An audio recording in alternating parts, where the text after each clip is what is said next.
आधे एक घंटे का और भी। ठीक है आशुतोष साहब, आऊंगी आपके पास। आप सभी बने रहिएगा। इसी बीच हमारे साथ हमारे रिपोर्टर मुबश्शिर भी जुड़ चुके हैं। मुबश्शिर, फिलहाल वहां पर क्या हलचल है, तस्वीरें दिखाइएगा, रुझान किस तरह से, कौन आगे कौन पीछे? बिल्कुल, देखिए यहाँ ओखला विधानसभा की अगर मैं बात करूं, शुरुआत ओखला विधानसभा करूं तो मनीष चौधरी जो बीजेपी के प्रत्याशी थे, उम्मीदवार थे, वो 8000 वोटों से आगे चल रहे हैं ओखला विधानसभा में। लेकिन उसके पीछे का लॉजिक मैं आपको समझा दूं, क्योंकि जब यहाँ पे बैलेट खुलती होती है कालिंदी कॉलोनी से स्टार्ट होता है। जो नॉन मुस्लिम वोटर्स हैं उनके यहाँ से कालिंदी कॉलोनी है, उसके बाद खिजराबाद है, तैमूर नगर है, ये सारी बेल्ट बीजेपी के खाते में जाती हुई नजर आ रही है। फिर उसके बाद जब जाकिर नगर इंटर करेंगे, उसके बाद से कहीं ना कहीं ये रुझान पूरी तरीके से चेंज होंगे। ये पूरे वोटिंग जो होगी वो चेंज होगी, क्योंकि उसके बाद आम आदमी पार्टी और एमआईएम का खाता कह सकते हैं कि पूरी तरीके से खुलना शुरू होगा। तो ये तो ओखला की बात की। जंगपुरा से मनीष सिसोदिया है, फिलहाल पीछे चल रहे हैं, डिप्टी सीएम है, और कहीं ना कहीं जो कद्दावर नेताओं में से आम आदमी पार्टी के 3 नेता हैं, चाहे उनके केजरीवाल हो, मनीष सिसोदिया हो, आतिशी, ये तीनों लोग अभी फिलहाल पीछे चल रहे हैं। तो एक बड़ी खबर जरूर है। और दूसरी तरफ ओखला से मनीष चौधरी इस वक्त 8000 वोटों से जो है वो आगे चल रहे हैं, क्योंकि कालिंदी कॉलोनी हो गया, तैमूर नगर हो गया, खिजराबाद हो गया, ये सारे जो इलाके हैं वो जो है कह सकते हैं कि इनका जब शुरुआती रुझान में जब ईवीएम खुलती है, क्योंकि पोस्टल बैलेट में जब आया तब उसके बाद भी जो है मनीष चौधरी यहाँ पर आगे नजर आए, 73 वोटों से आगे हुए थे। उसके बाद जब तैमूर नगर का जब ईवीएम स्टार्ट हुई, हालांकि फर्स्ट राउंड की अभी वोटिंग हुई है, और फर्स्ट राउंड के बाद जो है जब थर्ड या फोर्थ राउंड में जब पहुंचेंगे तब कहीं ना कहीं कह सकते हैं कि आम आदमी पार्टी का खाता खुलता नजर आएगा। लेकिन फिलहाल ओखला पे मनीष चौधरी जो है वो 8000 की लीड पर इस वक्त मौजूद है। जी, यानी कि बीजेपी आगे चल रही है। मुबश्शिर, मैं चाहूंगी कि आप एक बार तस्वीरें भी दिखाइएगा, कुछ लोग भी आपके साथ मौजूद है, कोशिश करिए एक बार अगर बातचीत हो पाए। बिल्कुल, मेरे पीछे इस वक्त सभी पार्टियों के समर्थकों की भीड़ है इस वक्त। एक बात बताइए, अभी मनीष चौधरी 8000 वोटों से आगे चले, क्या उम्मीद लग रही है? बिल्कुल वो जीतेंगे। बिल्कुल। ओखला में लेकिन मुस्लिम फैक्टर ज्यादा चलता है। ओखला विधानसभा में मुस्लिम फैक्टर, क्योंकि जो मेन वोटर है तकरीबन 1,60,000 70,000 के आसपास, वो मुस्लिम फैक्टर आता है। और बीजेपी का जो वोटर है या फिर नॉन मुस्लिम वोटर है वो करीब 70 से 80 हजार। तो कैसे उम्मीद लगा रहे हैं, किस तरीके से? इस बार डिवाइड हुआ है, ओखला में पहली बार डिवाइड हुआ है। अच्छा, इस बार ओखला में मतलब ओखला में जो मुस्लिम वोटर्स है उन्होंने भी बीजेपी को वोट दिया है। बिल्कुल डिवाइड हुआ, उनके 3 पतंग में बिल्कुल सबने देखा कि चेंज करना है इस बार सब चेंज। आपको क्या लगता है?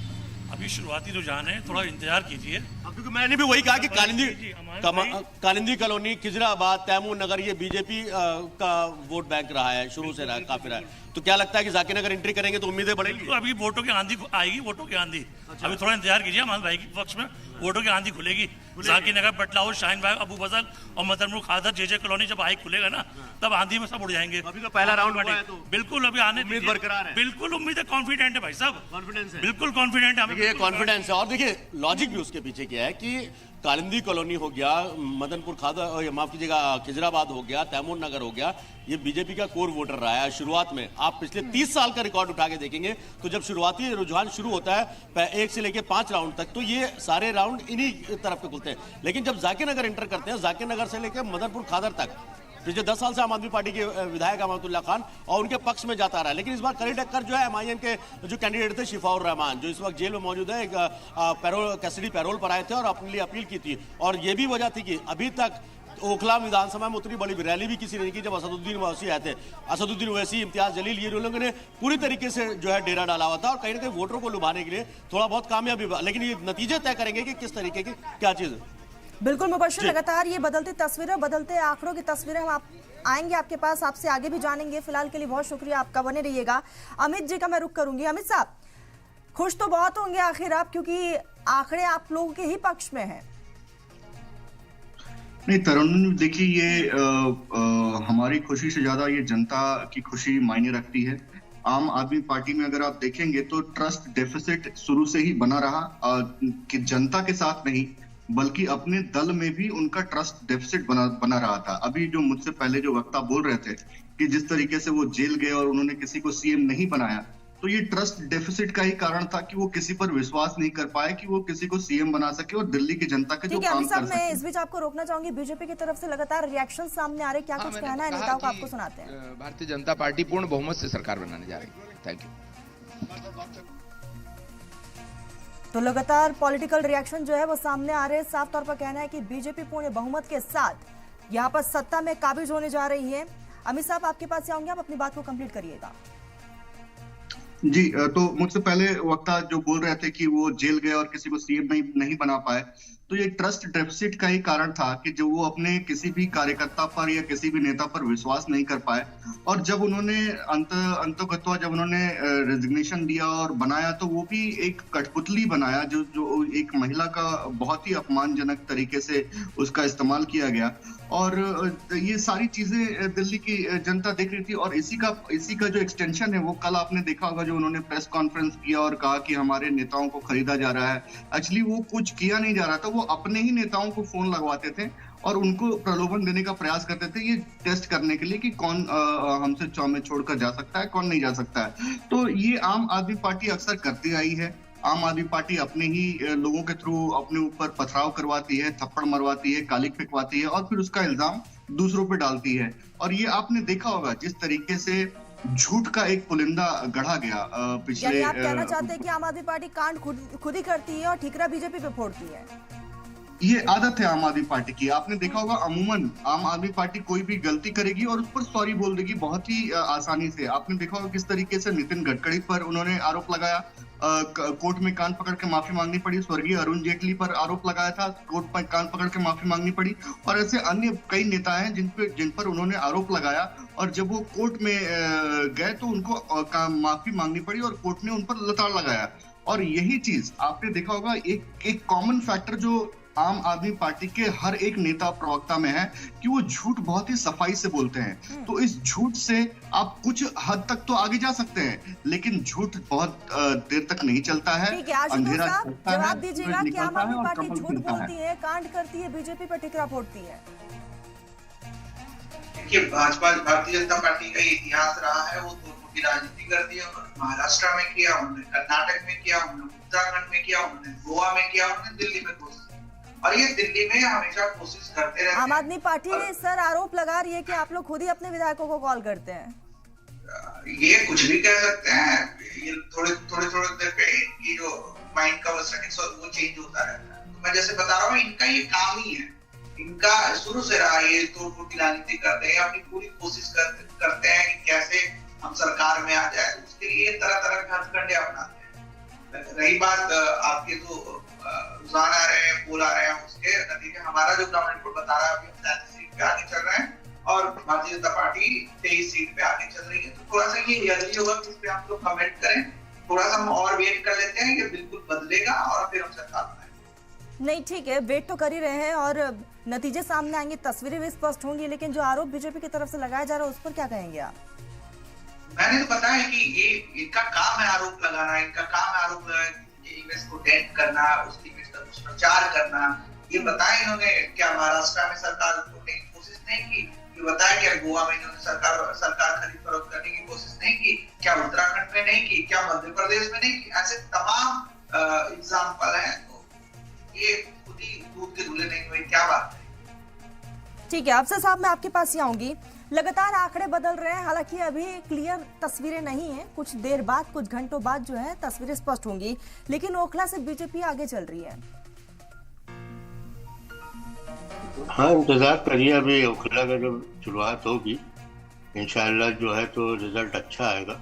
और बीजेपी का जो ये इसमें आगे चल रही है, इसमें कोई इसमें बीजेपी और आम आदमी पार्टी का जो है ये सब मिली भगत है और इनके वोट जो है अदला बदली होते रहते हैंगे।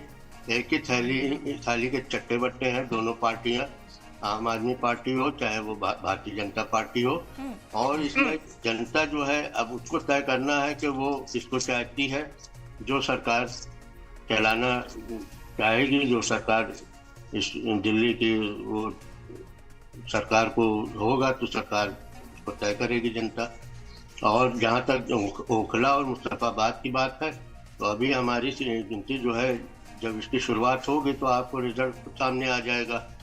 और केजरीवाल ने जिस तरह से जो नाराजगी रही है मुसलमानों की दिल्ली में, वो सभी को पता है कि इन्होंने जो है कोरोना काल में जो है किस तरह से जो है मुसलमानों को जो है इसमें टारगेट किया। और ये मरकज का जो है इन्होंने इस पे मौलाना साहब पे जो है FIR करवाई। और ये सब बातें किसी से छुपी नहीं है। अब ये नाराजगी तो है, मुसलमानों में बहुत बड़ी नाराजगी है आम आदमी पार्टी के लिए। तो अगर ये आम आदमी पार्टी इसकी हार होती है तो ये बहुत बड़ी वजह होगी। ठीक है, नाराजगी ये तमाम सवालों का जवाब हम लेंगे।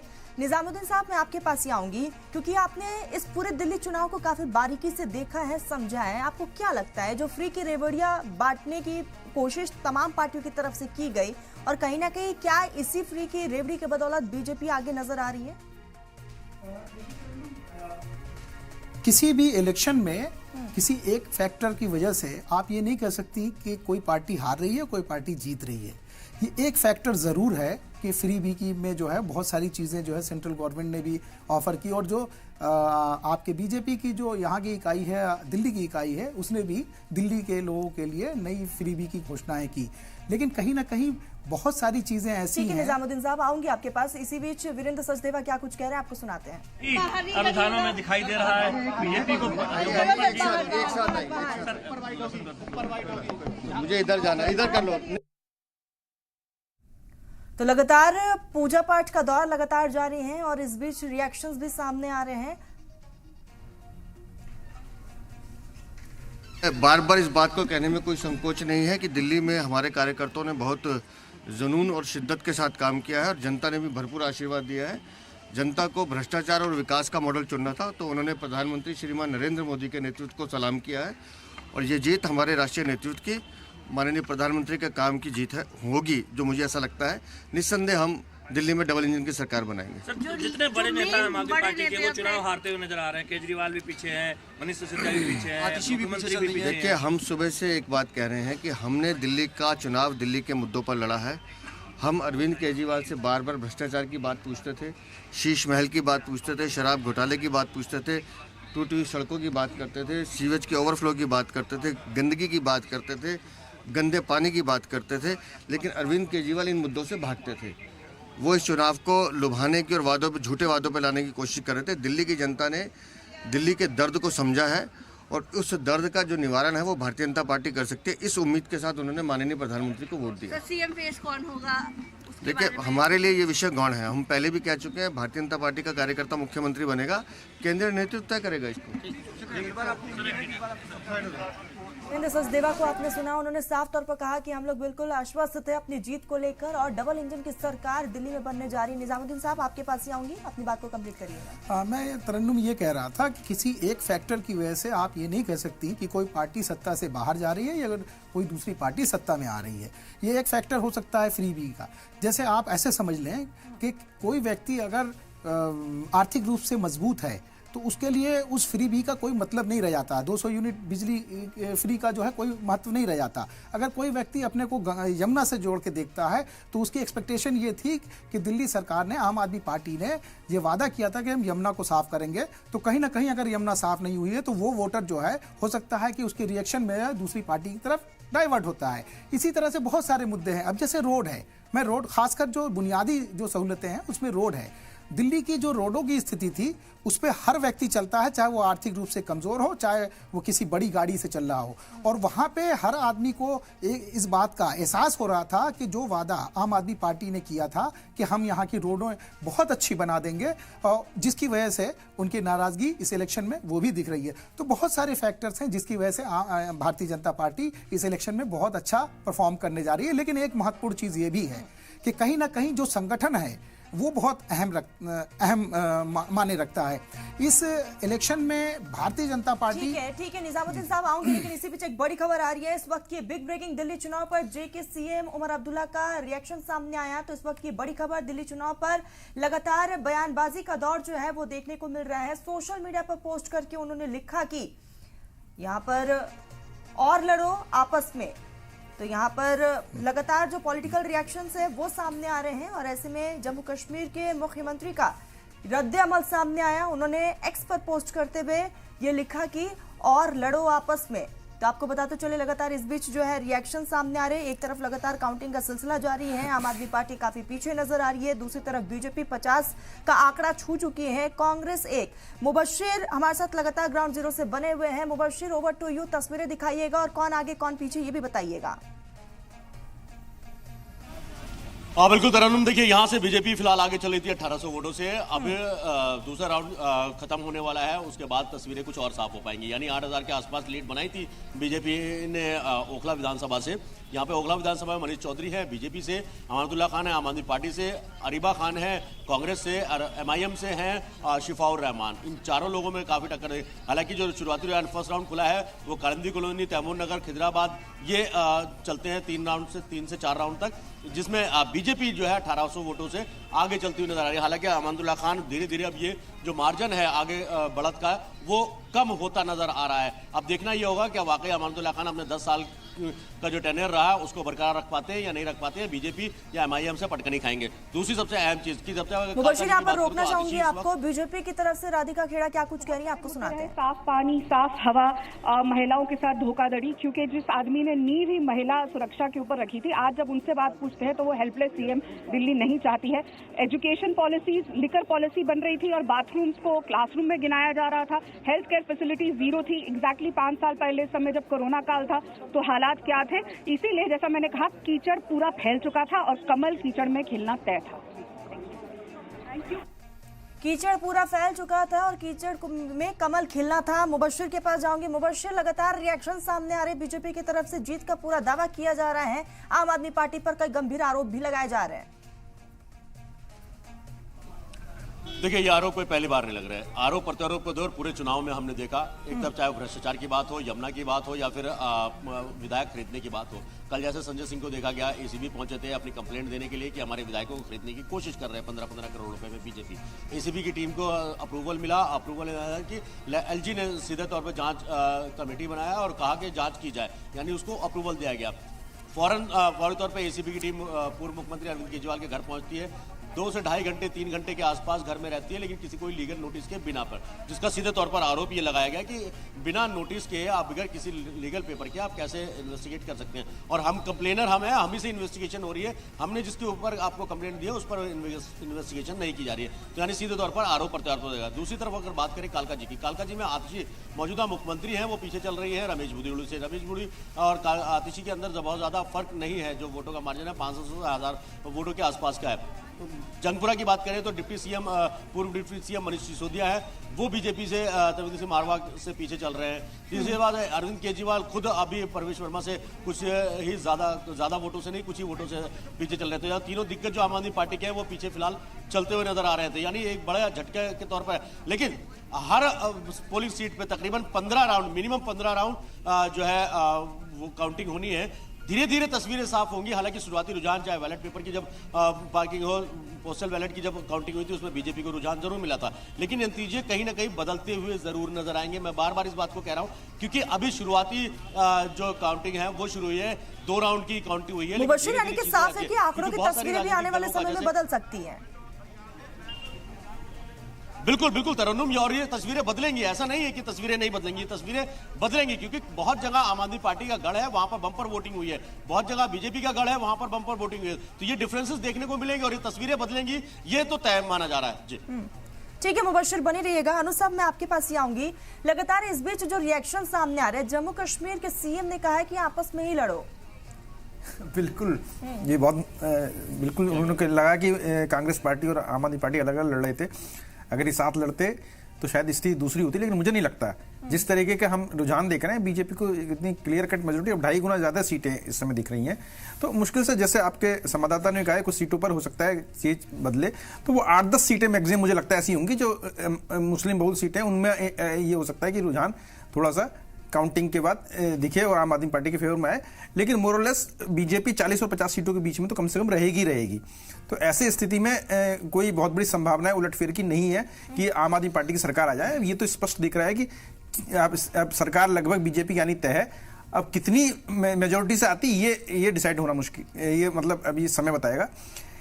आम आदमी पार्टी ने अपनी हार उसी दिन एक तरीके से लिख दी थी जिस दिन उन्होंने आतिशी को सीएम बनाया था अरविंद केजरीवाल ने।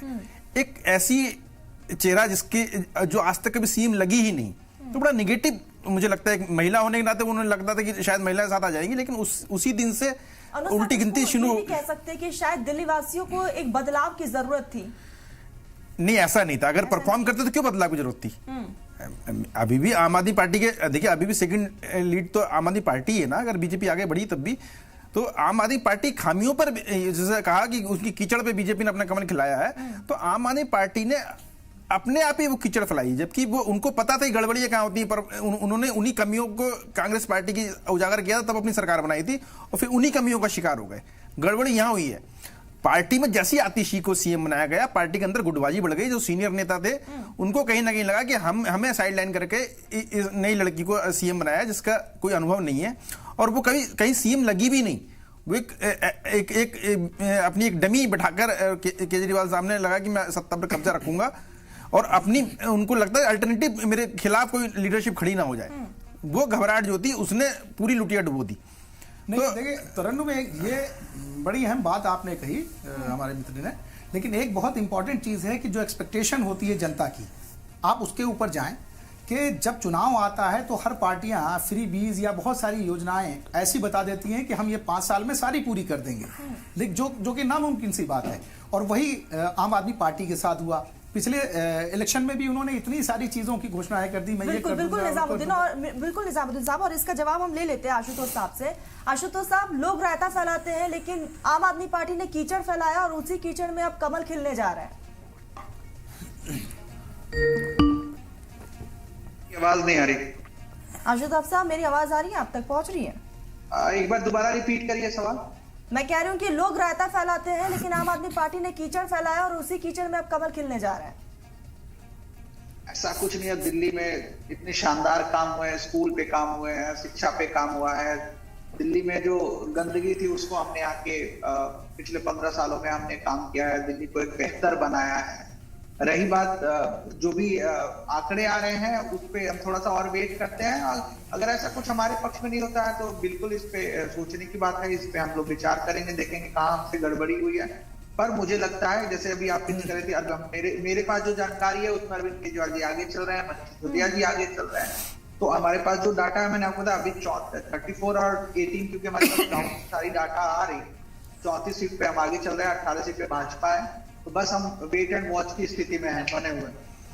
हमारे पास जो आंकड़े आ रहे हैं उस हिसाब से आम आदमी पार्टी काफी पीछे चल रही है, और ऐसे में कई गंभीर आरोप भी लगाए जा रहे हैं। अफसर साहब ने कहा कि आम आदमी पार्टी ने जो वादे पिछले साल किए थे वो वादे पूरे नहीं किए गए। दिल्ली की सड़कें, नालों की अगर बात कर ली जाए, हालात बद से बदतर, और यही कारण है कि वो नाराजगी अब जनता में देखने को मिल रही है। देखिए, क्योंकि कुछ काम रह गए थे जिसको हम स्वीकार कर रहे हैं, या हमारे नेता माननीय अरविंद केजरीवाल जी ने भी जब जेल से बाहर आए तो स्वीकार की, क्योंकि भाजपा ने कैसे हमारे खिलाफ षड्यंत्र किया और हमारे शीर्ष के नेताओं को जेल के अंदर 2 साल तक रखा। तो उससे ऑब्वियस सी बात है, किसी घर का मुखिया जब जेल में है, कहीं बाहर सरकार वो रहता, तो वो चीजें हम कर नहीं पाए, जिसका उन्होंने आके बोला कि हम इसकी वजह से ये चीजें हम ये काम नहीं कर पाए और हम आने वाले टर्म में इस काम को पूरा करेंगे। दिक्कत सवाल ये है कि देखिए, देश के वो एक राज्य के ऐसे मुख्यमंत्री हैं जो काम के नाम पे वोट मांगते हैं। उन्होंने इस बात को स्वीकार किया। वो झूठ तो नहीं बोलते भारतीय जनता पार्टी की तरह कि भाई हम 15 लाख रुपए देंगे, फिर बोलेंगे कि ये तो जुमला था जी। जुमला तो नहीं बोला, हमने तो इस बात को स्वीकार किया कि चलिए हमने काम नहीं किया, ये काम हमसे रह गए थे, इसको हम आने वाले टर्म में इसको पूरा करेंगे। तो आपको लगता है कि वो नाराजगी और एक तबका जो है वो नाराज चल रहा था और उसी का खामियाजा अब आम आदमी पार्टी को भुगतना पड़ रहा है? देखिए, अगर ऐसा कुछ है कि वो उस वजह से अगर हम सरकार नहीं बना पा रहे हैं तो ये सोचने की विषय, इस पे हम बात करेंगे, बैठेंगे दिल्ली के जनता के बीच में, फिर से जाएंगे, अपनी बात रखें। बट ये टू ईयरली है। अभी आपका पोस्टल बैलेट का वो खत्म हुआ है, अभी काउंटिंग शुरू हुई है। 15 राउंड, जैसे आपके संवाददाता बताते, 15 राउंड हर विधानसभाओं में होते हैं। तो अभी ये थोड़ा सा जल्दी है, आप लोग थोड़ा सा और वेट करें, फिर इस पे बात करेंगे। ठीक है, अब थोड़ा सा और वेट कर लेते, लेकिन मुझे ऐसा लग रहा है कि शायद ये इस आंकड़ों को आप लोग पचा नहीं पा रहे। ठीक है, निजामुद्दीन साहब, मैं आपके पास ही आऊंगी। हमने सुना अभी आशुतोष साहब को, वो साफ तौर पर कह रहे हैं कि कुछ कमी रह गई थी, लेकिन उम्मीद है कि आगे अगर मौका मिलेगा तो वो जनता के बीच जाएंगे, बात करेंगे। लेकिन नहीं लगता सर कि तब तक तो बहुत देर हो गया होगा? देखिए, अभी बैलेट पेपर की बात कर रहे थे हमारे जो आम आदमी पार्टी के प्रवक्ता हैं, उनको ये बताना जरूरी है कि शायद मेरे ख्याल से 2 घंटे होने को आ रहे हैं और कम से कम 5 से 6 राउंड गिनती हो गई होगी। ये मेरा समझना है। तो 5 से 6 राउंड अगर गिनती हो गई है, वोटों की गिनती हो गई है, तो निश्चित रूप से इस आंकड़े में बहुत ज्यादा बदलाव की गुंजाइश नजर नहीं आ रही है। रही दूसरी बात ये कि आम आदमी पार्टी इस बात को इलेक्शन से पहले ही एक्सेप्ट कर चुकी थी कि उन्होंने जो वादे किए थे उस पर वो खरे नहीं उतरे हैं, और निश्चित रूप से जो चुनाव रिजल्ट आएगा वो उनके फेवर में या उनके हक में इतना अच्छा नहीं होगा जितनी उन्होंने उम्मीद कर रखी थी। दूसरी चीज, एक चीज बड़ी अहम हमने देखी तरन्नुम की, इस इलेक्शन में मैंने बहुत सारे एरिया का दौरा किया, तो वहां मैंने देखा कि ये इलेक्शन बहुत ज्यादा कम्युनल नहीं रहा, और ये शायद बीजेपी की एक स्ट्रेटेजी का पार्ट था कि अगर हम कम्युनल इलेक्शन करते हैं तो जो मुस्लिम वोटर्स हैं वो कहीं ऐसा ना हो कि उनको ये लगे कि भाई कांग्रेस तो कहीं है नहीं इलेक्शन में, तो वो सारे के सारे वोटर्स जो है ना वो आम आदमी पार्टी की तरफ ही रह जाएं। अब इसका फायदा क्या हुआ वो मैं बताता हूं। बहुत ज्यादा कम्युनल इलेक्शन नहीं हुआ, जिसकी वजह से कहीं ना कहीं जो नाराजगी मुस्लिम मतदाताओं में पूरी दिल्ली में थी, जहां पे 5% 10% मुस्लिम मतदाता हैं, उन्होंने कांग्रेस की तरफ रुख किया है, और आप देख रही हैं कि कांग्रेस का जो वोट परसेंटेज है वो बढ़ा है। और मैं समझता हूं कि जब ये रिजल्ट पूरे कंप्लीट हो जाएंगे उसके बाद शायद ये आंकड़े जरूर आएंगे कि जो मुस्लिम वोट्स हैं वो कहीं ना कहीं कांग्रेस की तरफ आम आदमी पार्टी से हटके गए हैं, और ये जो 2-3% का जो मार्जिन होता है ये बहुत सारे खेल बिगाड़ देता है। और मैं समझता हूं, इस बीच मैं आपको रोकना चाहूंगी, रमेश भिदोड़ी क्या कुछ कह रहे हैं आपको सुनाते हैं। बहुमत भारतीय जनता पार्टी को देंगे, और जो देश में विकास हुआ है उस विकास को देखते हुए दिल्ली में भी विकास होना चाहिए। इस मानसिकता को लेकर लोग त्रस्त हैं। पानी एक बूंद बढ़ाया नहीं गया, वो 950 MGD पानी 1300 MGD चाहिए दिल्ली में। तो दिल्ली के लोगों ने इस बारी बदलाव का मूड रखा है, और जो राष्ट्र के अंदर मोदी साहब ने विकास किया पूरे देश में, दिल्ली भी उसी दिशा में चले कि दिल्ली का विकास हो। इसलिए भारतीय जनता पार्टी की सरकार बनेगी दिल्ली में, भारतीय जनता पार्टी जीतेगी। कुछ शीला जी के द्वारा सीटों का जो डिलिमिटेशन किसी जमाने में कांग्रेस के द्वारा किया गया, जिससे खुद ही अपनी वो हिट विकेट शीला दीक्षित जी हुई थी, इस प्रकार की कॉन्स्पिरेसी करके कि वोटों को सीटों को इस तरह से बनाया गया। एक वर्ग है जो वर्ग भारतीय जनता पार्टी को वोट कास्ट करने में परहेज करता है, उनको धीरे धीरे जोड़ जाड़ के ऐसा करने का प्रयास शीला जी ने किया था। उस डेमोग्राफी के कारण केजरीवाल 2 बार चुनाव इसलिए जीत गए कि मुफ्त की रेवड़ी बांटनी और झूठे वायदे करने। अब 10 साल में केजरीवाल जी एक्सपोज हो गए कि वो केवल झूठे वायदे करते हैं, कर कुछ सकते नहीं। देखो, ये कालका जी की जनता का डेवलपमेंट को लेकर अगर उनको चाहिए डेवलपमेंट होगा तो स्वाभाविक आतिशी की वो विदाई करेंगे। वो मैं कोई किसी को लीड देने वाला नहीं हूँ, ये कोई रेसलिंग नहीं है, ये कोई कंपटीशन टेस्ट दे के हम आगे नहीं बढ़ रहे हैं, ये जनता के आशीर्वाद का है। कालका जी की जनता आशीर्वाद अगर देगी तो स्वाभाविक आतिशी को लौटना पड़ेगा, क्योंकि आतिशी ने पिछले 5 साल में क्षेत्र में केजरीवाल जी ने दिल्ली में कुछ कराया नहीं है। और अगर इन परिस्थितियों में भी केजरीवाल को लोग अगर वोट देते हैं तो वो वर्ग जो देश में विकास, देश की तरक्की चाहता है, तो वो लोग वास्तव में इस बात को लेकर व्यथित होगा। लेकिन मेरा 100% मानना है कि इस बारी आपदा जा रही है और भाजपा आ रही है दिल्ली के विकास को लेकर। बीजेपी के मुख्यमंत्री के चेहरा आप होंगे? ये बेकार की बातें करने का लाभ नहीं है। हम सेवा के काम करने के लिए राजनीति में हैं। न तो केजरीवाल हमारे बारे में तय करेगा, न कोई और तय करेगा। हमारा पार्टी नेतृत्व है, और हम किस व्यक्ति का कहाँ उपयोग होता है उस हिसाब से राष्ट्र के निर्माण में कौन कहाँ बढ़िया काम कर सकता है। हम जैसे पहले 3 बार विधायक रहे थे तब कौन से तब विकास सेवा की, 2 बार सांसद रहे हैं। हम राष्ट्र के विकास के लिए, क्षेत्र के विकास के लिए, लोगों की सेवा के लिए राजनीति में हैं। मोदी साहब के 11 साल का टेन्योर और गुजरात का 12 साल का टेन्योर देख लिए। सेवा सेवा मोदी साहब ने सेवा की है। हम एक ऐसी विचारधारा के लोग हैं, सेवा करने के लिए राजनीति में हैं, मुख्यमंत्री मंत्री बनने के लिए राजनीति में नहीं है। सर, बार-बार आम आदमी पार्टी ये कहती है कि इलेक्शन कमीशन का इस्तेमाल बीजेपी कर रही है, किस तरीके से आप?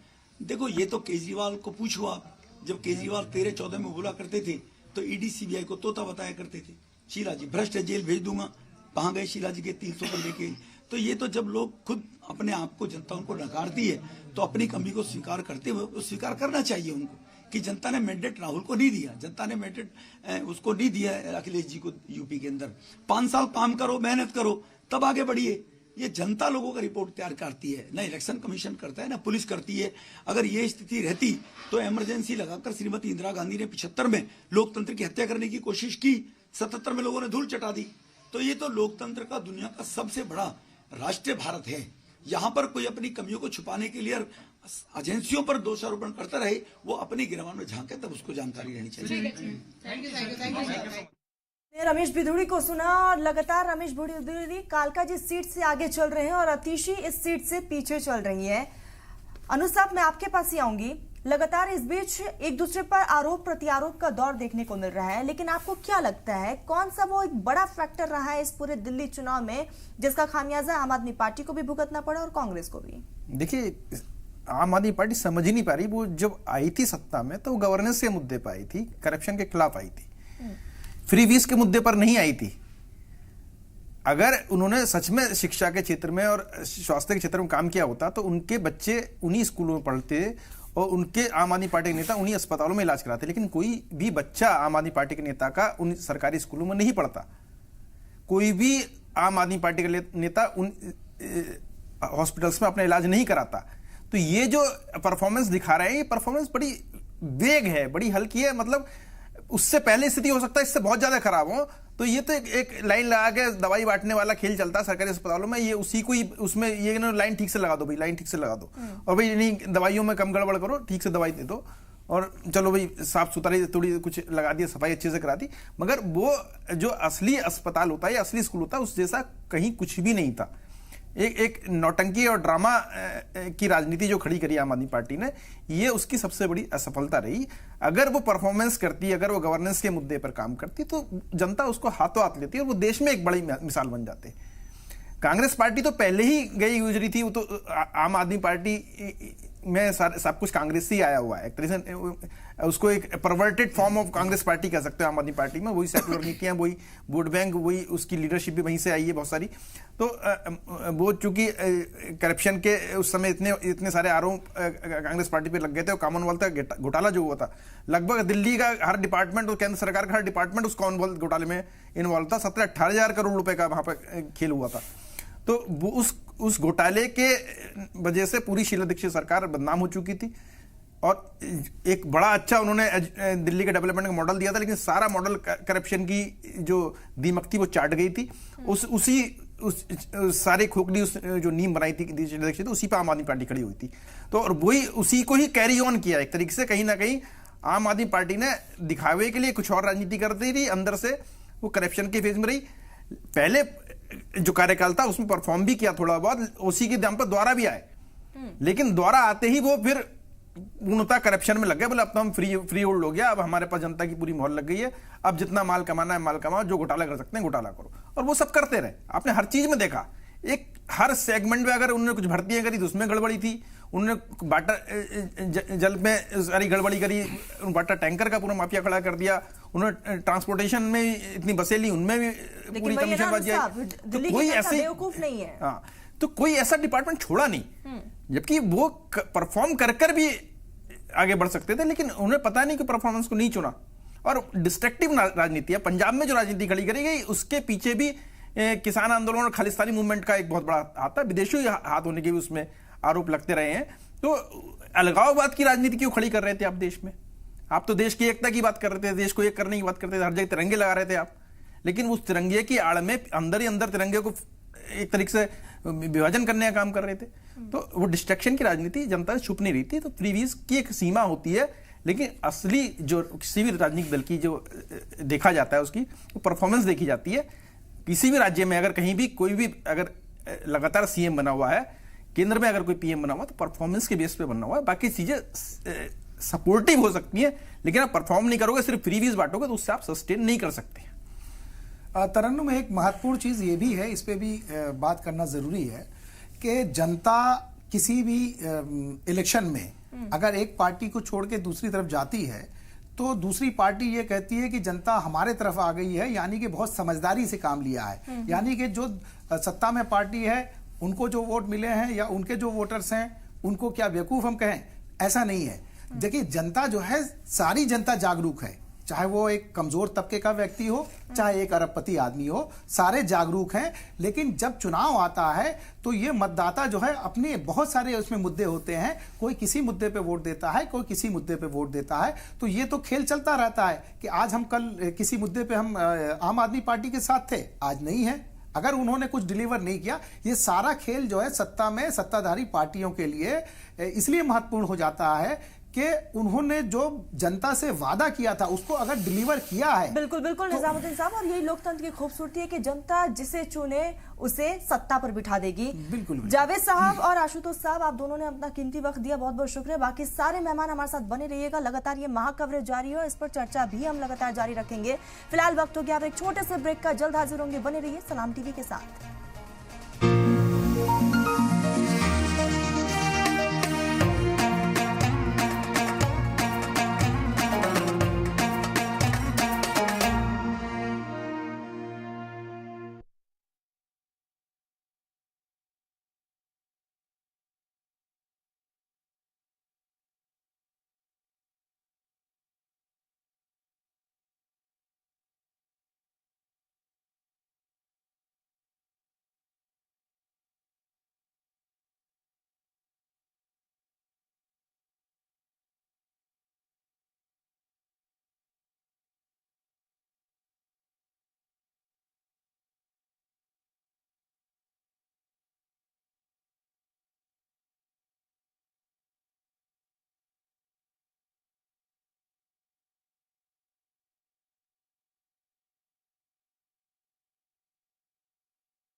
Headlines presents doctor ortho Ayurvedic oil और कैप्सूल।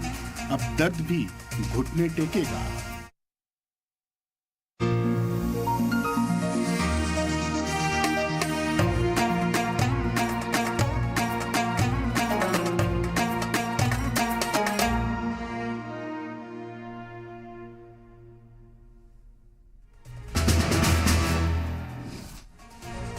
दिल्ली असेंबली की 70 सीटों पर वोटों की गिनती। रुझानों में बीजेपी सरकार, 47 सीटों पर बीजेपी आगे, 22 सीट पर आप और 1 सीट पर कांग्रेस को सबका।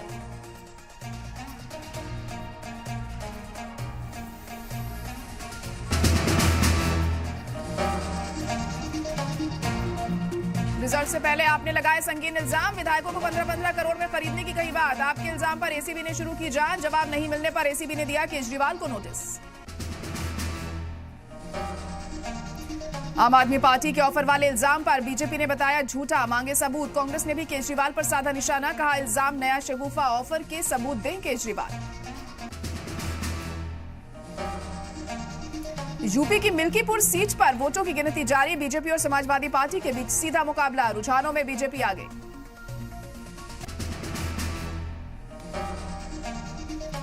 यूपी के मुरादाबाद में रईसजादे ने कार से 6 स्टूडेंट्स को रौंदा। एक बोनट में फंसी, गाड़ी कुचलती चली गई। वालिद ने कत्ल का अंदेशा जताया।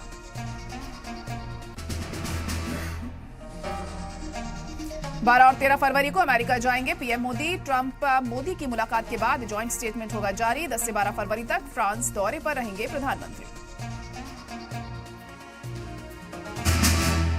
हेडलाइन प्रेजेंट्स पॉलीफिक्स, भारत का सबसे आधुनिक ग्लू। तुरंत चिपकाओ, मजबूत चिपकाओ।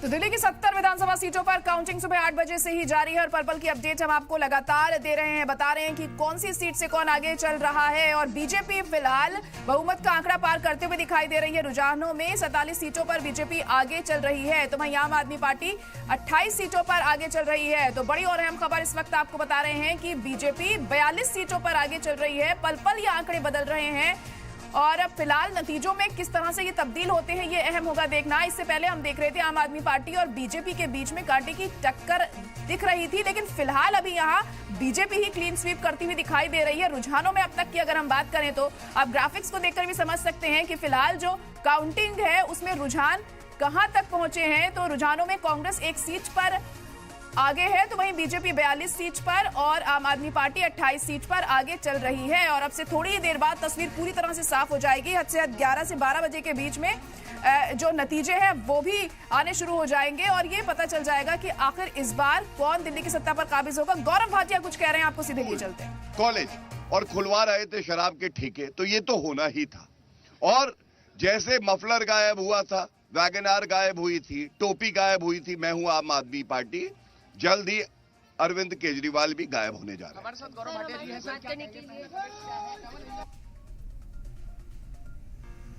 तो लगातार रिएक्शंस भी आ रहे हैं, जिस तरह से रुझान सामने आ रहे हैं, तमाम उम्मीदवार अपनी जीत के दावे कर रहे हैं। तो बीजेपी की तरफ से ये भी कहा जा रहा है कि जैसा हमने कहा था वैसा ही यहां पर निकलकर सामने आ रहा है। फिलहाल रुझान पल पल बदल रहे हैं, देख सकते हैं आप। बीजेपी अब 40 सीट पर आगे है और आम आदमी पार्टी 30 सीट पर आगे चल रही है। खास मेहमान भी हमारे साथ लगातार बने हुए हैं। आपको एक बार फिर तारुफ करवा देती हूँ, निकुल पटेल जी हमारे साथ कांग्रेस से जुड़ गए हैं। इसके अलावा अमित तिवारी जी बीजेपी से हमारे साथ जुड़े हुए हैं। अफसर महमूद जी AIMIM से जुड़े हुए हैं हमारे साथ। अनुज अग्रवाल जी भी हमारे साथ जुड़े हुए हैं, पॉलिटिकल एनालिस्ट हैं। और मोहम्मद निजामुद्दीन साहब भी जुड़े हुए हैं जो कि पॉलिटिकल एनालिस्ट हैं। आप सभी का एक बार फिर से बहुत इस्तकबाल है सलाम टीवी में। और सबसे पहले निकुल पटेल जी मैं आप ही के पास आना चाहूंगी। देखिए, अब लोग यहाँ बदलाव चाह रहे थे, दिल्ली की आवाम बदलाव चाह रही थी। ये जो रुझान सामने आ रहे हैं इससे ये साबित हो रहा है, लेकिन बदलाव के तौर पर उन्होंने कांग्रेस को नहीं बल्कि बीजेपी को चुना है। बल्कि एक वक्त पे कांग्रेस का अच्छा खासा दबदबा दिल्ली में हुआ करता था, लेकिन दोबारा क्यों नहीं कांग्रेस पर भरोसा जता पाई वहां की आवाम? क्या लग रहा है आपको? दिल्ली एक बोल सकते हैं कि नेशनल कैपिटल है और वहाँ पे केंद्र सरकार और वो विधानसभा में राज्य सरकार उनकी है, वो अपना काम करती है। शीला दीक्षित जी की जब गवर्नमेंट थी तो लोगों ने एक विश्वास किया था और वहाँ पे हमने देखा किस तरह लोगों के लिए काम हुआ। लेकिन जिस तरह उसके बाद कांग्रेस का एक डाउनफॉल कहो या कुछ भी कहो, परसेंटेज वोट शेयर भी धीरे धीरे कम होता गया हर एक चुनाव पे, वो चाहे लोकसभा हो या विधानसभा। और अभी जिस तरह पूरा परिणाम आ रहा है कांग्रेस के फेवर में नहीं है। डेफिनेटली आपसे मैं सहमत हूँ, और लोगों ने जो विश्वास आम आदमी पार्टी की सरकार पे जताया था वो अभी कायम होता हुआ नहीं दिख रहा है, क्योंकि उनके द्वारा भी जो भी विश्वास संपादन के लिए जो बातें कही गई थी, कहीं ना कहीं आपको इस वक्त शाहनवाज हुसैन कुछ कह रहे हैं, सुन लेते हैं। में 42 प्लस फिगर्स दिए गए थे, क्या लगता है इसका जो नंबर है ये क्रॉस हो पाएंगे? नहीं, हम तो 50 तक पहुंचेंगे ऐसा उम्मीद है। तो शाहनवाज हुसैन को यहाँ पर 50 तक के आंकड़ा पहुंचने की उम्मीद है। अब उनकी बात कितनी सही साबित होती है देखना होगा। निकुल जी अपनी बात पूरी कर सकते हैं आप। अभी भी लोग एक अल्टरनेटिव के रूप में नहीं देख रहे हैं, तो डेफिनेटली दिल्ली कांग्रेस और केंद्रीय कांग्रेस दोनों को मिलके इस पे सोचना होगा कि क्या क्या ऐसे मुद्दे हैं जो अभी भी लोगों के जहन में हैं, जिससे वो कांग्रेस को बोल सकते हैं कि दूर रख रहे हैं। हम अपना प्रयत्न पूरा कर रहे हैं, और जिस तरह अगर हम देखें तो पिछले चुनाव से हम प्रयत्न कर रहे हैं कि थोड़ा हमारा जो भी परफॉर्मेंस रहे वो इम्प्रूव हो। और पूरे देश के अंदर लोकसभा के चुनाव के समय भी हमने देखा कि वो पहले से बेहतरीन हुआ है। तो यही कहना चाहूंगा कि अभी जनता शायद भारतीय जनता पार्टी को अपने विश्वास का मत दे रही है। तो अभी शुरुआती रुझान है, इलेक्शन कमीशन की वेबसाइट पे अभी भी भारतीय जनता पार्टी 38 और आम आदमी पार्टी 26 ऐसा दिखा रहा है। तो देखते हैं आगे चल के क्या रिजल्ट्स निकल के आता है। लेकिन वहां पर भी बहुमत के आंकड़े को पार कर लिया है बीजेपी ने ही। आपको क्या लग रहा है निकुल जी, आखिर कहाँ कमी रह जा रही है आप लोगों से? क्यों अब इतनी मेहनत और तशरीर के बावजूद लोगों का भरोसा नहीं आ पा रहा है आप पर? सही बात है आपकी। लोगों को एक जिस तरह पूरा ब्रांडिंग, और मैं जैसे एक एग्जाम्पल देना चाहूंगा कि यूएसए से एक प्रोफेसर आए, मेरे साथ बैठे हुए थे, और मुझे भी बोला कि आप पॉलिटिकल पार्टी से जुड़े हुए हैं और आप चुनाव लड़ना चाहते हैं। तो मैंने बोला हाँ डेफिनेटली, क्यों नहीं। तो मुझे बोला कि आप कौन से वार्ड से चुनाव लड़ना चाहते हैं? तो मैंने बोला वार्ड नंबर 2 वडोदरा शहर में। तो कि वहाँ पे हिंदू नहीं रहते क्या? तो ये जो पूरा एक जो थॉट प्रोसेस है वो कहीं ना कहीं हमको चैलेंज दे रहा है कि हम इतना सारा काम करते हैं फिर भी लोगों के जहन में एक ऐसा ही माहौल है कि हम लोग जो है वो एक अपीजमेंट पॉलिटिक्स करते हैं। वो कहीं ना कहीं हम लोगों के बीच में से हटाने का प्रयत्न कर रहे हैं, लेकिन वो नहीं हो पा रहा है। लेकिन हम हमारा जो भी काम है, कार्य है, और सभी लोगों के लिए करते हैं। और हमारे पार्टी में भी सभी तरह के, सभी धर्म के लोग हैं, सभी जाति के लोग हैं, और हमारा पॉलिसीज भी अगर देखें तो डेफिनेटली हम लोग कभी पॉलिटिक्स ऐसा नहीं किया। फिर भी चैलेंजेस है, उसको ओवरकम करेंगे और आने वाले चुनावों में फिर से हम मेहनत करना चालू करेंगे। जी बिल्कुल, बहुत बड़ी तगड़ी मेहनत की आप लोगों को जरूरत है, जिस तरीके से हालात यहाँ पर बने हुए हैं। अमित तिवारी जी, अब जिस तरीके से हम देख रहे हैं कि 27 साल से बीजेपी सत्ता में नहीं थी, लेकिन अब जब लोग भरोसा जता रहे हैं बीजेपी पर, इस बार दिल्ली की आवाम ने जिस तरीके से वोटिंग की है और रुझानों में अब तक जो सामने आ रहा है, तो 27 साल बाद अगर आप सत्ता में आते हैं, अगर ये रुझान नतीजों में तब्दील होते हैं, बड़ा क्रेडिट आप किसे देना चाहेंगे? आपको क्या लग रहा है, कौन हो सकता है इसके पीछे? निश्चित तौर पे तरन्नुम जी, बड़ा क्रेडिट तो हमारे कार्यकर्ताओं को ही जाएगा, जो उन्होंने हर एक बूथ पर अपना दम दिखाया है और जनता के साथ जुड़े हैं और उन्हें विश्वास दिलाया है। लेकिन एक चीज आप देखिएगा कि इस दिल्ली के इस इलेक्शंस में एक चीज और टेस्ट हुई है, वो हुई है कौन अपनी बातों पर खरा उतरता है। तो दिल्ली की जनता ने इस चीज पर, इस कसौटी पर हर पार्टी को कसौटी पर कसने का काम किया है, और ये पाया है कि जिस तरीके से आम आदमी पार्टी ने हर एक चीज पर फेल हुई है, वहीं भारतीय जनता पार्टी, अगर आप देखें 2014 के बाद अगर किसी भी पार्टी का रिपीट अगर किसी स्टेट में हुआ है, तो वो सबसे ज्यादा भारतीय जनता पार्टी के स्टेट में सरकार रिपीट हुई है। वो क्यों हुई है? वो अपने ट्रैक रिकॉर्ड के कारण। आज अगर प्रधानमंत्री मोदी जी को लोग इतना प्यार करते हैं, तो वो इसीलिए करते हैं क्योंकि जो वो कहते हैं वो पूरा करते हैं। जैसे कि महिलाओं को हमने वादा किया कि लाडली बहना के तहत मध्य प्रदेश से जो ये एक अभियान चला, और आज पूरे देश में आप देख रही हैं हर जगह लोग महिलाओं के लिए कुछ न कुछ प्रलोभन देने के लिए लेकर आते हैं, लेकिन एक्चुअली में उसको डिलीवर कौन करता है? अगर आप महाराष्ट्र में देखें तो हम दे रहे हैं, मध्य प्रदेश में देखें तो हम दे रहे हैं, अन्य राज्यों में, उत्तर प्रदेश में आप देखें तो अन्य लाभकारी योजनाओं के साथ हम महिलाओं को वो सम्मान देने का काम कर रहे हैं। लेकिन वहीं दूसरी तरफ आप देखें तो दूसरी पार्टियां जो हैं वो सिर्फ और सिर्फ उनका वोट पाने के लिए उन्हें झूठा प्रलोभन देने का काम करती हैं और कुछ नहीं करती हैं। आपको एक छोटा सा एग्जाम्पल दूंगा मैं, 10 सेकंड दीजिएगा। जी आपको रोकना चाहूंगी इस वक्त। ज्योतिरादित्य सिंधिया कुछ कह रहे हैं। निकलेगा, अब समय आ गया है कि आप जाइए। केजरीवाल जी ने कहा कि वोटर्स का उपयोग कर सकती थी भाजपा। चलिए जी, बात अपनी पूरी कर सकते हैं सर आप। जी तरन जी, मैं ये कह रहा था कि आम आदमी पार्टी ने इस इलेक्शन में बहुत जोर शोर से प्रचार किया कि हम फ्री बसेस देंगे, फ्री बसेस दे रहे हैं, हम ये दे रहे हैं, वो दे रहे हैं। तो अगर आप उस चीज को देखें, सिर्फ इसी एक चीज को देखें, तो उस महिला का घर से लेकर आपको इस वक्त संजय राउत भी कुछ कह रहे हैं, सुन लेते हैं। सब पीछे दिखाई दे रहे हैं, वो केजरीवाल जी हो, आतिशी हो, सिसोदिया जी हो, ऐसे सब बड़े जो गद्दार नेता है वो पीछे दिख रहे हैं। महाराष्ट्र में क्या हो गया? महाराष्ट्र में क्या हो गया? मैंने बोला ना महाराष्ट्र पैटर्न, ये महाराष्ट्र पैटर्न है। लीडरशिप को खत्म करो। जो लीडरशिप मोदी जी के सामने खड़े होने की कोशिश करती है उनको हर हाल में खत्म कर दो, हरा दो, चाहे कोई भी कीमत चुकानी पड़े, हरा दो। ये महाराष्ट्र में हुआ है, ये हरियाणा में हुआ। लोग क्या आपको लगता है बीजेपी को वोट कर रहे हैं? नहीं नहीं नहीं, बीजेपी को वोट करना कोई नहीं चाहता है। ये तो जबरदस्ती का वोटिंग है। लेकिन राउत साहब, कल देवेंद्र फडणवीस जी ने ये कहा था कि जो राहुल गांधी की प्रेस कॉन्फ्रेंस हुई ये क्रॉस फायर है, दिल्ली के नतीजे क्या आने वाले हैं इनका उनको पता है, इसीलिए इस तरह का एक ढोंग रचा जा रहा है या एक नाटक हो रहा है। बात ऐसी है कि देवेंद्र जी ने महाराष्ट्र में देखना चाहिए। अभी तक वो राष्ट्रीय स्तर के नेता नहीं बने हैं। राहुल गांधी जी देश के नेता है। कौन चुनाव जीतता है, कौन चुनाव हारता है, उससे नेतृत्व नहीं निर्माण होता। लोग किसको स्वीकार करते हैं। अगर आप बिल्कुल, तो लगातार रिएक्शंस भी सामने आ रहे हैं रुझानों को देखते हुए। अमित तिवारी जी, अपनी बात आप पूरी कर सकते हैं। जी, मैं ये कह रहा था कि जिस महिला को प्रलोभन देने का इस बार प्रयास किया गया कि आम आदमी पार्टी फ्री बसेस दे रही है, तो उस महिला का जो अमूमन डे टू डे जब में वो फेस करती है कि घर से बस स्टॉप तक जाना, उस सड़क पर गड्ढे हैं, गड्ढों में जल जमाव है, सीवर ओवरफ्लो हो रहा है और उसी जगह से उनके घरों में बीमारियां आ रही हैं जहां पे बच्चे, बुजुर्ग, बूढ़े माँ बाप बीमार हो रहे हैं। तो ये डे टू डे एक दिल्ली का रूटीन बन गया था। इस चीज से आज महिलाओं ने अपने आप को मुक्त करने का काम किया है। अब देखिएगा जिस हिसाब से जो भी मुख्यमंत्री बनेगा भारतीय जनता पार्टी का, वो माफी के साथ आपको रोकना चाहूंगी सर, एक बार फिर से संजय राउत कुछ कह रहे हैं, सुन लेते हैं। उनके पास बहुत सी विद्या, उनको चाहे जादू टोना वाली हो, चाहे अघोरी विद्या हो, सब उनको मालूम है। उनसे पूछ लिए कैसा होता है ये। आपके पास का जादू की छड़ी है, सभी के सभी वोट आपके पाले में जाता है, कैसा हो सकता है ये?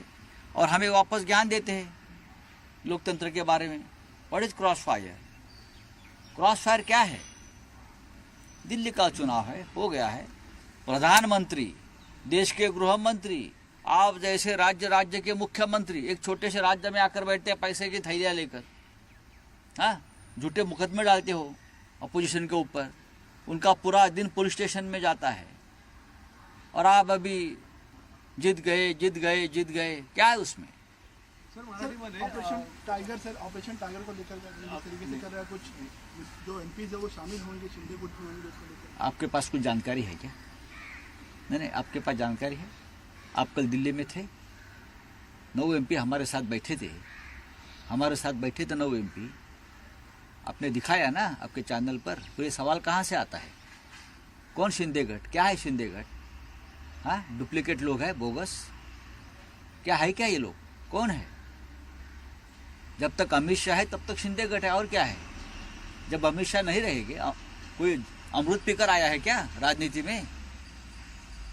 अमृत तो पीकर नहीं आया है ना, कभी ना कभी तो जाना ही है ना। कोई कुंभ में स्नान करता है इसलिए कोई अमर नहीं होगा ना, जाना ही है सबको। हमको भी जाना है, उनको भी जाना है। क्या है शिंदे गट? मुझे बताइए ना। हमारी पार्टी मजबूत है जो है वो, हमारे एमपी हमारे साथ है, हमारे विधायक हमारे साथ है। सर मराठीमध्ये केजरीवाल यांची हार आता स्पष्ट झालेली आहे आणि भाजप त्या ठिकाणी जिंकलेला आहे तब्बल म्हणजे महाराष्ट्र सरकार एक सेम हे दिसतंय. काय वाटतं तुम्हाला दिल्लीची? मी कालच दिल्लीमध्ये राहुल गांधीजी यांच्यासोबतची आमची पत्रकार परिषद झाली, त्यातच मी स्पष्ट केलं होतं की दिल्लीमध्येही महाराष्ट्र पॅटर्न लागू केलेलं. तो संजय राउत का आप यहाँ पर सुन रहे थे और जिस तरह से वो बीजेपी पर इल्जाम लगा रहे थे वो आपने देखा भी है। अमित जी अपनी बात भी आप पूरी कर सकते हैं और जिस तरह से संजय राउत अपनी बात रख रहे थे इस पर आप क्या कहेंगे कि क्या कोई जादू की छड़ी है उनके पास, तमाम तरह की बातें वो करते हुए यहाँ नजर आए बीजेपी को घेरते हुए। संजय राउत राजनीति के नॉटी बॉय माने जाते हैं। नॉटी का मतलब उन्होंने खुद समझाया है कि नॉटी का मतलब क्या होता है। तो वो जिस तरीके की बातें कर रहे हैं, जिस अहंकार में वो हैं, एक हारने के बाद भी महाराष्ट्र में इतनी करारी हार मिली पूरे इंडी अलायंस के गुट को, इतने हारने के बाद माफी के साथ वीरेंद्र सचदेवा जी भी कुछ कह रहे हैं, सुन लेते हैं। सरकार बनेगी, सीएम कौन है? सीएम आप हैं, ये है दिल्ली का हर नागरिक सीएम बनेगा। बात कर सकते हैं पूरी आप अमित जी। जी तरन जी, तो हारने के बाद भी इतना अहंकार, इतना क्षोभ और इतना घृणा जनता के लिए, ये दर्शाता है कि उनकी राजनीति अब खत्म हो चुकी है। जिस चीज को, जिस विचारधारा को लेकर वो चल रहे हैं, वो विचारधारा अब उनकी तिलांजलि वो दे चुके हैं और जनता ने उनको नकार दिया है। तो उन पर बहुत ज्यादा बात करके कोई मतलब नहीं है। जी जी बिल्कुल। और तमाम गेस्ट जो हमारे साथ जुड़े हुए हैं, मैं उन्हें बता दूं कि मेरा नाम जायरा है, मैं 11 बजे तक आपके साथ रहूंगी यहाँ। और अफसर महमूद जी भी हमारे साथ इस वक्त AIMIM से जुड़े हुए हैं। अफसर साहब, आपसे हम ये जानना चाहेंगे, देखिए आप 2 ही सीटों पर चुनाव लड़ रहे हैं, लेकिन इन 2 सीटों पर भी लगातार जो पार्टियां हैं आप लोगों को निशाना बना रही हैं कि आप बीजेपी की बी पार्टी हैं और आपकी कैंडिडेट्स की वजह से वोट बढ़ जाता है, इससे फायदा बीजेपी को पहुंचता है।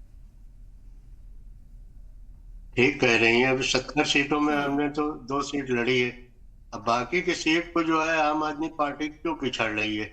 और कल तक ये गठबंधन सरकार चला रहे थे, आज जो है दोनों अलग अलग हो गए। कहीं ये इनके लिए बी टीम होते हैं, कहीं कांग्रेस बी टीम होती है, कहीं आम आदमी पार्टी। तो इस तरह से इनका जो है आरोप चलता रहता है। जहाँ पे इनकी सरकारें हैंगी वहां पे तो जो है ये MIM लड़ी नहीं, और बीजेपी आती है तो उससे जो है तो इनके कमी की वजह से बीजेपी आती है। ये अपना सिर्फ फायदा देखते हैं। मुसलमानों को आज तक उन्होंने जो है छला है। अब मजलिस इत्तेहादुल मुस्लिमीन को जरूरत क्यों पड़ी दिल्ली में? भाई 2 सीटों पे हम लड़ रहे हैं, हमारी यहाँ की जनता जो है जनता लड़ा रही है। कोई हमारे उससे जो है हमने जनता का जो है तो सम्मान किया है, यहाँ पे जनता ने वोट किया है। आगे भी जो है हम आगे 2 सीट हमारी जीतते हैं, हम और भी सीटों पे आगे लड़ेंगे। तो ये इनका दावा जो है ये निराधार है। ये हमेशा से ये बीजेपी की बी टीम कहते हैं, जबकि ये आज तक साबित नहीं कर पाए, इनके पास कोई सबूत नहीं है। और हम जहाँ पे हम तो 2 ही सीट लड़ रहे हैं। अब ये सरकार जो है तो आम आदमी पार्टी के जीत के दिखाए बीजेपी से, भाई और सीटें हैं 68 सीटों के दिखाए कितने सीटें देंगे। तो ये इस तरह से कहना, अब यहाँ केजरीवाल सरकार जो है पूरी तरह से ये फेल है यहाँ दिल्ली में। और इन्होंने किया क्या? ये सिर्फ भ्रष्टाचार को बढ़ावा दिया। दर्जनों इनके जो है मंत्री और नेता जो है भ्रष्टाचार में लिप्त रहे हैं। तो ऐसा जनता सब देखती है, जनता को आपने मूर्ख समझाएगा, जनता इसका जवाब देगी। अब वो आप उसका सम्मान करते हैं, जो भी जनाधार जो आएगा, यहाँ का मैंडेट रहेगा उस जनता के ऊपर निर्भर है। तो अब हमें कह के आपको क्या वो मिलेगा? आप उसको साबित करिए ना कि मजलिस इत्तेहादुल मुस्लिमीन जो है भाजपा की टीम है कि आम आदमी पार्टी की किसकी जो है किसके हम भी टीम रहेंगे। जहाँ इनको जैसा सुविधा होती है वो वैसा वो उसको बोल देते हैं कि MIM जो है ये बी टीम है। चलिए ठीक है। निजामुद्दीन जी, आपको क्या लगता है कि जैसे कि लगातार एआईएमआईएम के कैंडिडेट्स पर ये इल्जाम लगता है कि आप सिर्फ वोट बांटने के लिए खड़े हैं क्योंकि बीजेपी को इससे फायदा पहुंच रहा है, यहाँ पर कितनी सच्चाई इस बात में लगती है? और साथ ही साथ जो एक मुस्लिम वोट बैंक है जो इस बार आम आदमी पार्टी से कहीं दूर हुआ है कुछ हद तक, क्या वो भी एक वजह हो सकती है इन तमाम हालातों की जो इस वक्त बन रहे हैं यहाँ पर? देखिए ज़ाहिरा, सबसे जो अहम चीज है अभी जो बात सामने आई, एआईएम के जो प्रवक्ता हैं या जो भी हैं शायद नेता हैं उनके, तो उन्होंने बड़ी अच्छी बात कही कि इन्होंने 2 सीटें लड़ी हैं और 2 सीटें वो ऐसी नहीं हैं कि जिसके बारे में आप ये कह सकती हैं कि इन सीटों की वजह से पूरी दिल्ली पे असर पड़ेगा, समझे, या जो वोटों का ध्रुवीकरण है वो हो जाएगा, या मुस्लिम वोट जो है वो कहीं ना कहीं जो आम आदमी से खसक जाएगा। भाई आम आदमी, जहाँ पे आम आदमी और कांग्रेस लड़ रही है, तो एमआईएम की वजह से मुस्लिम वोट क्या कांग्रेस में चला जाएगा? ऐसा मुमकिन नहीं है। ये बात बिल्कुल सही है कि दिल्ली के इलेक्शन में जो 2 सीटें हैं उसमें एआईएम जो है बहुत मजबूती के साथ लड़ी है।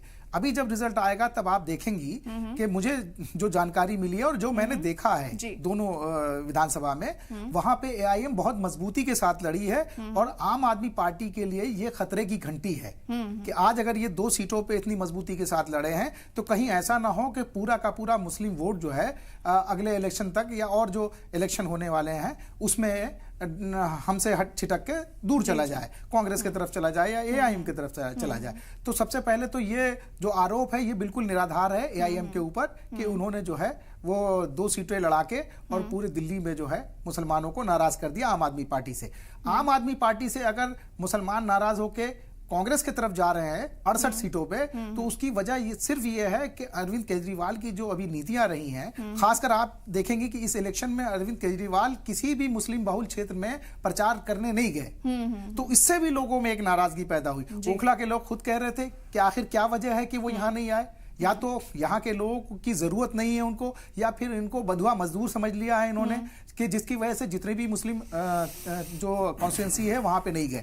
दूसरी चीज ये कि कुछ चीजें और केजरीवाल जी ने की, जैसे अभी उन्होंने कहा कि जो महंत हैं उनको इतने रुपए दिए जाएंगे, तो उससे भी मुस्लिम समाज में एक नाराजगी पैदा हुई कि अगर आप जनता को और कम से कम जनता को भारतीयता के रूप में आप देखना चाहते हैं और आम आदमी की बात जब करते हैं तो उसमें सारे धर्मों का आपको ख्याल रखना पड़ेगा, तो इससे भी कुछ लोग नाराज हुए हैं। तो पहली चीज तो ये कि एआईएम का असर जो है 2 सीटों पे ही है और उसके अलावा कहीं भी जो है आम आदमी पार्टी से मुस्लिम दूसरी चीज कहना चाहूंगा, मुझे लगता है कि केजरीवाल साहब का जो मुस्लिम वोट बैंक था उन्हें पता है कि वो इंटैक्ट था उनके साथ, तो उन्होंने एक साइलेंटली एक समझौता हुआ कहीं न कहीं मुस्लिम लीडरशिप से जो भी मुस्लिम समाज की थी कि आप हम आपके साथ हैं और आप हमारी कॉन्स्टिट्यूंसी पे ध्यान मत दीजिए, आप जो हिंदू वोट बैंक है उसको अपनी तरफ कीजिए।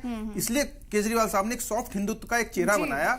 नहीं, इसमें उन्हीं में ही छोटी-छोटी आप कहना चाह रहे हैं फॉर ग्रांटेड ले लिया। आज भी देखिए अगर आप देखिए आंकड़े आएंगे 75-80% वोट आज भी मुस्लिम जो है वो आम आदमी पार्टी को पड़ा है, तो ये बात गलत है कि मुस्लिम वोट बैंक बटा है। नहीं, थोड़ा बहुत कहीं पर कांग्रेस साथ जरूर गया होगा, लेकिन एआईएम के साथ भी ना के बराबर जाएगा। लेकिन मैं ये कहना चाह रहा हूं कि जो मुस्लिम वोट जो बट के कांग्रेस की तरफ गया है उसकी वजह सिर्फ ये नहीं रही है कि उतना पहले भी जाता था, 75% के आसपास की वोट हमेशा आप देखेंगे जब रिजल्ट आ जाएगा, कांग्रेस उन एरिया में मुस्लिम वोटों को लेने में कामयाब रही है, भले ही वो 1%, 2%, 3% जो भी हो, क्योंकि वो नाराजगी तो है मुसलमानों में।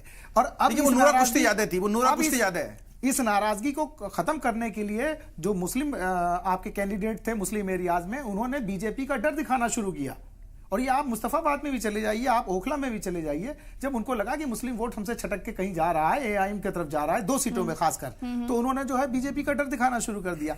तो ये सब चीजें भी जो है मुस्लिम मतदाताओं को जो है नागवार गुजरी। और उसके अलावा जो मैं पहले भी कह रहा था कि जो वादे उन्होंने किए थे, आप मुस्लिम एरिया में आपको रोकना चाहूंगी निजामुद्दीन जी, माफी के साथ। इसी बीच एक बड़ी खबर आ रही है, अहम खबर इस वक्त अपने नाजरीन को बता दें। नई दिल्ली सीट से केजरीवाल आगे चल रहे हैं। इस वक्त की बड़ी और अहम खबर आपको बता रहे हैं कि नई दिल्ली सीट से अरविंद केजरीवाल आगे चल रहे हैं, कालकाजी से आतिशी पीछे चल रही हैं और जंगपुरा से मनीष सिसोदिया आगे चल रहे हैं। तो बड़ी और अहम खबर इस वक्त आपको बता रहे हैं। देखिए पल पल ये आंकड़े बदल रहे हैं। सौरभ भारद्वाज अब पीछे होते हुए दिखाई दे रहे हैं ग्रेटर कैलाश से। प्रवेश वर्मा नई दिल्ली सीट से पीछे चल रहे हैं। तो बड़ी खबर इस वक्त आपको बता रहे हैं कि कौन कौन सा कैंडिडेट आगे चल रहा है, कौन पीछे चल रहा है। और अमानतुल्लाह खान अब पीछे होते हुए नजर आ रहे हैं। ओखला विधानसभा से आम आदमी पार्टी के अमानतुल्लाह खान पीछे चल रहे हैं और बल्ली मारान से आपके इमरान हुसैन आगे चल रहे हैं। तो बल्ली मारान से आम आदमी पार्टी के इमरान हुसैन आगे हैं। मुस्तफाबाद से आम आदमी पार्टी के आदिल अहमद आगे चल रहे हैं। मटिया महल से आपके मोहम्मद इकबाल आगे चल रहे हैं। सीलमपुर से आम आदमी पार्टी के चौधरी जुबेर अहमद आगे चल रहे हैं। तो हम आपको बता रहे हैं कि कौन कौन आगे चल रहा है और कौन पीछे चल रहा है। तो अरविंद केजरीवाल जहां हम देख रहे थे सुबह से पीछे चलते हुए नजर आ रहे थे, लेकिन अब वो आगे बढ़ते हुए दिखाई दे रहे हैं नई दिल्ली सीट से। और हम चर्चा भी कर रहे हैं इसी मुद्दे पर लगातार कि आखिर ये जो हालात बदले हैं इसके पीछे क्या बड़ी वजह है, आखिर क्यों ये समीकरण बदले हैं, कौन इसके पीछे है, आखिर क्यों बदलाव चाह रही है दिल्ली की आवाम इस बार। अनुज अग्रवाल जी अपनी बात आप पूरी कर सकते हैं यहाँ पर और बताइए कि किस तरीके से जो हालात हैं इसका जिम्मेदार आखिर कौन है। और खासतौर से जैसे हम मुस्लिम एक वोट बैंक की बात कर रहे हैं यहाँ पर, तो ऐसे में आम आदमी पार्टी से कहीं ना कहीं नाराजगी मुसलमानों में देखने को मिली है यहाँ, क्योंकि कुछ उलेमा भी अरविंद केजरीवाल से लगातार मिलने का समय मांग रहे थे। उनकी सैलरी नहीं मिली थी, उसमें भी उन्होंने आनाकानी की थी, काफी वक्त बाद उन्हें समय दिया था, इस पर भी नाराजगी थी। तो इस बात से हम इनकार नहीं कर सकते कि मुसलमानों में कुछ नाराजगी रही इस बार चुनावों में अरविंद केजरीवाल पर। ना कुछ भी हुआ वो सारा एक नूरा कुश्ती थी। ये दिखाया गया जानबूझकर कि मुस्लिम नाराज हैं आम आदमी पार्टी से, लेकिन ऐसा कुछ भी नहीं था। और ये वोटिंग पैटर्न में भी साफ साफ दिख रहा है कि सारे मुस्लिम बहुल क्षेत्रों में आम आदमी पार्टी आगे है। ये सिर्फ हिंदुओं को अपने साथ लाने की एक पूरी सोची समझी रणनीति थी। उनको लगता था कि अपना सॉफ्ट हिंदुत्व का चेहरा दिखाएं, क्योंकि भारत में बीजेपी की वजह से पूरे देश में एक हिंदुत्व की लहर थी। और अभी हाल में जो महाराष्ट्र के इलेक्शन हुए, हरियाणा इलेक्शन हुए, उसमें भी एक बटोगे कटोगे एक नारा बड़ा तेजी चला था और लग रहा था हिंदू पोलराइजेशन हो रहा है। इधर कुंभ का भी महास्नान चल रहा है, महाकुंभ इस समय चल रहा है, तो उससे भी एक लगता था कि हिंदू सेंटिमेंट्स की वेव रहेगी। तो इसीलिए अरविंद केजरीवाल ने एक सॉफ्ट हिंदुत्व का चेहरा अपने सामने रखा था। लेकिन मुस्लिम वोट बैंक उनसे कहीं दूर नहीं हुआ था। वो स्ट्रेटेजिकली सारे खेल हुए थे। लेकिन एक बात ये सच है कि अरविंद केजरीवाल इस बार कहीं भी आक्रामक नहीं दिखे थे। उनकी पहचान ही आक्रामक तक थी। लेकिन इस बार पूरे दिल्ली में कहीं भी एक बड़ी रैली आम आदमी पार्टी ने नहीं करी, क्योंकि उन्हें लग रहा था कि पब्लिक उनके साथ उस तरीके से नहीं है कि हम रैली करें और लोग जुट जाएं। मुस्लिम बहुल क्षेत्रों में तो जानबूझकर उन्होंने कोई मीटिंग ही नहीं की। आम आदमी पार्टी से कोई बड़ा नेता नहीं गया मुस्लिम क्षेत्रों में। यह भी एक स्ट्रेटजी का पार्ट था। और लेकिन जो छोटी छोटी जनसभाएं भी की, उनमें भी बहुत ज्यादा पब्लिक नहीं दिखी। 200, 300, 400, 500 लोग भी जुटाना इनके लिए मुश्किल था। तो आम आदमी पार्टी को साफ साफ दिख रहा था कि उनके खिलाफ एंटी इनकम्बेंसी चल रही है, जनता में नाराजगी है और वो कुछ सेलेक्टिव सीटों पर स्ट्रेटेजिकली चल रहे थे। उसी हिसाब से उनको लग रहा है कि 25-30 सीटें हम ले पाएंगे, तो ये भी बड़ी बात है जितनी दिख रही है। तो वो स्ट्रेटजी का ही वजह से ही, लेकिन वो ये निश्चित रूप से मान के चल रहे थे कि इस बार मेजोरिटी लाना बहुत मुश्किल काम है।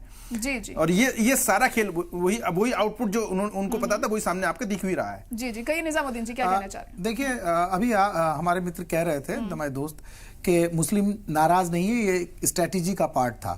लेकिन जो मेरा आकलन है, ये स्ट्रेटेजी का पार्ट नहीं था।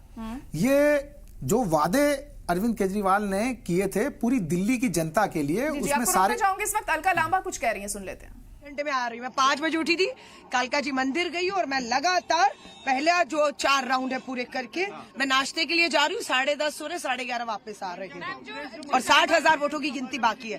हाँ जी, मुझे नहीं मालूम किसका फायदा किसका नुकसान, पर जिसने दिल्ली का नुकसान किया उसका नुकसान होने जा रहा है। धन्यवाद धन्यवाद। बिल्कुल लोगों ने मेरा साथ दिया और काफी अच्छी लड़ाई लड़ी और मैं वापस लौट रही हूँ 1 घंटे के बाद नाश्ता करके। बिदुड़ी जी तो देखिए आए भी नहीं, आप मुझे कह रहे मैं जा रही हूँ, वो तो आए भी नहीं अभी तक, है ना, और वो आएंगे भी नहीं।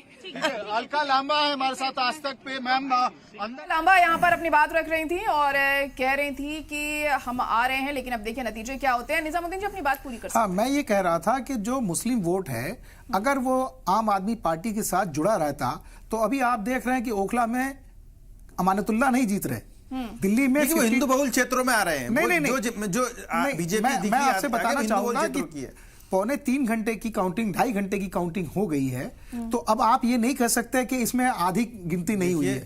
अभी वहाँ आम आदमी पार्टी के कुछ लीडर कह रहे थे कि अभी कुछ मुस्लिम बहुल क्षेत्रों में जब पेटियां खुलेंगी, नहीं, ये 1 घंटे पहले की बात, चीजें बदल जाएंगी। ये 1 घंटे पहले की बात है, और मैं समझता हूँ कि कम से कम 10 राउंड जो है, 9 से 10 राउंड की गिनती हो गई। अभी नहीं हुई, क्योंकि अभी 4 राउंड की बता रही है अलका जी, यही बता रही है। अलका जी यही बता रही थी कि 4 राउंड की काउंटिंग हुई है सिर्फ। नहीं, वो अलका जी 5 राउंड बता रही थी जरूर, लेकिन वो 5 राउंड हो सकता है कि उन्होंने किस स्ट्रेटेजी के तहत कहा हो, लेकिन इतना तो जरूर है कि कांग्रेस का अगर वोट बैंक बढ़ रहा है तो आपको ये सोचना पड़ेगा, और कम से कम कांग्रेस पार्टी को इस बात के लिए भी ध्यान देना पड़ेगा कि कौन लोग उनके तरफ डाइवर्ट हुए हैं। भाई कौन वोटर्स हैं जो, तो जब आंकड़े आएंगे सामने तब हम डिस्कस कर सकते हैं, अभी हम कोई दावा नहीं कर सकते। लेकिन बहरहाल बिल्कुल देखिए, निकुल पटेल जी से पूछ लेते हैं कि आपको लगता है निकुल पटेल जी की कांग्रेस भले ही उस लेवल पर नहीं पहुंची है जैसे कि आप उम्मीद कर रहे थे, लेकिन पहले के मुकाबले कुछ फर्क पड़ा है? हाँ, डेफिनेटली कांग्रेस का जो भी परसेंटेज वोट शेयर है दिल्ली के अंदर, अगर हम शीला दीक्षित जी के टाइम से देखें तो एवरी इलेक्शन वो हाफ हो रहा था, और लास्ट टाइम आई थिंक करीबन 5% के आजू बाजू रह गया। तो इस बार डेफिनेटली वो परसेंटेज वोट शेयर है वो एग्जिट पोल्स के अंदर भी करीबन 8% या 9% तक जाता हुआ दिख रहा है, और हर एक विधानसभा मत क्षेत्र के अंदर जो उम्मीदवार कांग्रेस की ओर से खड़े हैं वो लोगों के बीच में काम करने वाले, जैसे हमने सुबह में ही देखा कि दीक्षित जी खुद सभी जगह पे घूम रहे थे, लेकिन भारतीय जनता पार्टी और आम आदमी पार्टी के नेतागण बोल रहे थे हम 9:30 के बाद बाहर आएंगे। तो ये जो बातें हैं, तो ये सब धीरे धीरे वोट शेयर इंप्रूव कर रही है, और इस बार हमें डेफिनेटली एक विश्वास है कि जो लास्ट टाइम वोट शेयर था उससे बढ़ेगी। सीट जीते ना जीते वो सेकेंडरी है, लेकिन अगर 1-2 सीट भी अगर हम आज जीत के आते हैं तो कांग्रेस के लिए एक पॉजिटिव नोट रखा। दिल्ली की राजनीति के अंदर भी हमें बहुत मेहनत करनी है और वो करते रहेंगे। जी बिल्कुल, बहुत मेहनत की जरूरत है, लेकिन फिलहाल लगातार जिस तरह से हालात अभी बने हुए हैं उससे अभी बहुत आगे तक जाना आपको बाकी है। अगर आपको अपना सपना वो पूरा करना है, दिल्ली की सत्ता पर काबिज होना है, तो क्योंकि महज 1 सीट पर ही थोड़े वक्त पहले कांग्रेस आगे चल रही थी, लेकिन फिलहाल अभी 0 पर बनी हुई है। अब वक्त के साथ हो सकता है कुछ बदलाव हो। अमित तिवारी जी, आपके पास मैं आना चाहूंगी। आम आदमी पार्टी देखिए लगातार ये कह रही है कि हमारे विधायकों को खरीदने की कोशिश आप लोग कर रहे हैं। कल हमने देखा किस तरीके से 15-15 करोड़ की बात सामने आई थी कि लालच उन्हें दिया जा रहा है, उन्हें खरीदने की कोशिश की जा रही है। तो क्या लग रहा है आपको, ये पूरा माहौल बनाने की कोशिश हो रही थी या वाकई ऐसा हो रहा था? क्योंकि अरविंद केजरीवाल से जब एसीबी ने भी सवाल किया तब भी वो यहां पर कोई खास जवाब देते हुए नहीं नजर आए। ज़ारा जी देखिए, जिस हिसाब से अभी तो इन्होंने 15 करोड़ बोला, कुछ दिन पहले बोल रहे थे 25 करोड़ में हमारे विधायकों को खरीदने का प्रयास किया जा रहा है, और अभी 15 करोड़ बोल रहे हैं, तो उनका भाव भी सस्ता हो गया है। और इसी तरीके से उन्होंने पहले भी कई बार आरोप इसी तरीके से लगाए हैं कि हमारे विधायकों को समय समय पर खरीदने का प्रयास। ये जरूर दिख रहा है कि दिल्ली की जनता ने मोदी जी की गारंटी को स्वीकार किया है, और यही फाइनल टैली होगी, ऐसा मेरा विश्वास है। देखिए, इस बार मनीष जी ट्रेंड दिखने को मिल रहा है, जैसे पहले 2 बार में दिखा था कि पूरी तरह से एक तरफा दिखा था, लेकिन इस बार जो है बीजेपी की तरफ भी काफी ज्यादा बढ़त है। तो क्या वजह रही है? दिल्ली वालों की नाराजगी है, क्या है? देखिए, उसमें कोई दो राय नहीं है। दिल्ली का प्रत्येक तबका अब आम आदमी पार्टी से दूर हो गया है।